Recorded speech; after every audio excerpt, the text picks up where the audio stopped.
లక్షలాది మంది కాంగ్రెస్ కార్యకర్తలు నాయకులు ఆనాటి టీఆర్ఎస్ బీఆర్ఎస్ ప్రభుత్వానికి వ్యతిరేకంగా పోరాటం చేసి అనేక పోలీస్ కేసులు ఉన్నప్పటికీ అనేక రకాలైనటువంటి నిర్బంధాలు ఉన్నప్పటికీ అనేక రకాలైనటువంటి అవమానాలు గురి చేస్తున్నప్పటికి కూడా అచంచలమైనటువంటి దీక్షతో కాంగ్రెస్ జెండాని భుజానేసుకొని ఈ పార్టీని అధికారంలో తీసుకొచ్చిన మీ అందరికి కూడా మరొక్కసారి నా హృదయపూర్వకమైనటువంటి ధన్యవాదాలు కృతజ్ఞతలు తెలియజేయటమే కాకుండా మీరందరూ ఇంటింటికి వెళ్ళి కాంగ్రెస్ పార్టీకి ఓటు వేయమని ఓటు వేసేటువంటి ప్రక్రియలో కాంగ్రెస్ పార్టీ ద్వారా మనం ఇచ్చినటువంటి 6 గ్యారంటీలు ఇతర హామీల గురించి కూడా వాళ్ళందరికీ చెప్పి మీరంతా ఓటు అడిగి మనందరినీ గెలిపించారు.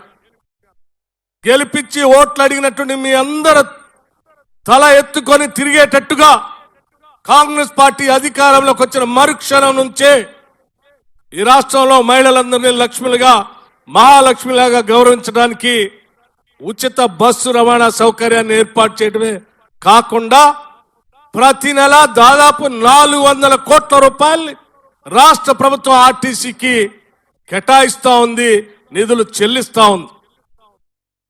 200 లోపల ఉన్నటువంటి 0 బిల్లులు ఇస్తుంది. కరెంటుకు సంబంధించి 500 రూపాయలకే గ్యాస్ సిలిండర్లు ఇస్తా ఉంది. రేపు రాబోయే రోజుల్లో ప్రతి శాసనసభ నియోజకవర్గంలో 3500 ఇళ్లకు తగ్గకుండా దాదాపు 4.5 లక్షల నుంచి 5 లక్షల వరకు ఇందిరమ్మ ఇళ్లు ఒక్కొక్క ఇంటికి 5 లక్షల లెక్క ఇవ్వబోతా ఉంది. అట్లాగే ఆర్థిక వ్యవస్థ అంతా కుదేలైపోయి జీతాలు ఇవ్వలేనటువంటి పరిస్థితిలో ఉన్నటువంటి రాష్ట్రాన్ని గాడిలో పెట్టి యావత్ రాష్ట్ర మంత్రిమండలి మొత్తం అంతా కూర్చొని ఆలోచన చేసి 1వ తారీఖు నాడే ప్రతి నెల జీతాలు వచ్చేటట్టుగా చేసినటువంటి కాంగ్రెస్ ప్రభుత్వ ఆలోచనలకు కూడా ప్రజల మధ్యకి తీసుకొని వెళ్ళవలసిందిగా మీ అందరికీ విజ్ఞప్తి చేస్తా ఉన్నాను. అంతేకాదు ఈ రాష్ట్ర చరిత్రలోనే కాదు దేశ చరిత్రలో కూడా కేవలం 15 రోజుల్లో 18,000 కోట్ల రూపాయల్ని రైతు రుణమాఫీ పేరు మీద ఒకటేసారి 18,000 కోట్ల రూపాయలని కేవలం 15 రోజుల్లో ఇచ్చిన రాష్ట్రం ఈ దేశ చరిత్రలో ఎక్కడా లేదు. అది కేవలం కాంగ్రెస్ ప్రభుత్వం మాత్రమే చేయగలిగింది.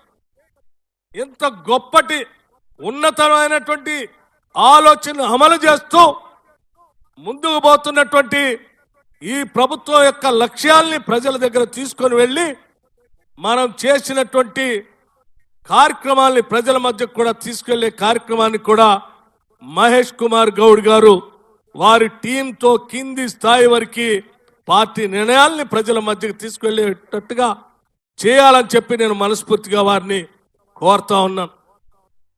అలాగే పార్టీకి సంబంధించిన ఏ కార్యక్రమాలున్నా ప్రతి కార్యకర్తకు సంబంధించిన ఏ అవసరం ఉన్నా పార్టీ గాంధీ భవన్ నుంచి నిర్దేశం వస్తే తప్పనిసరిగా వాటన్నిటిని అమలు చేయడానికి ఈ రాష్ట్ర కాంగ్రెస్ ప్రభుత్వం రేవంత్ రెడ్డి గారి నాయకత్వంలో ముఖ్యమంత్రిగా ఉన్నటువంటి యావత్ మంత్రి మండలి మొత్తం కూడా తప్పనిసరిగా తూచా తప్పకుండా పాటిస్తుందని కూడా మీ అందరికీ మనవి చేస్తా ఉన్నాం. మిత్రులారా, మీరు ఆలోచన చేయండి. ఈ ప్రభుత్వం మనది, ప్రజల ప్రభుత్వం.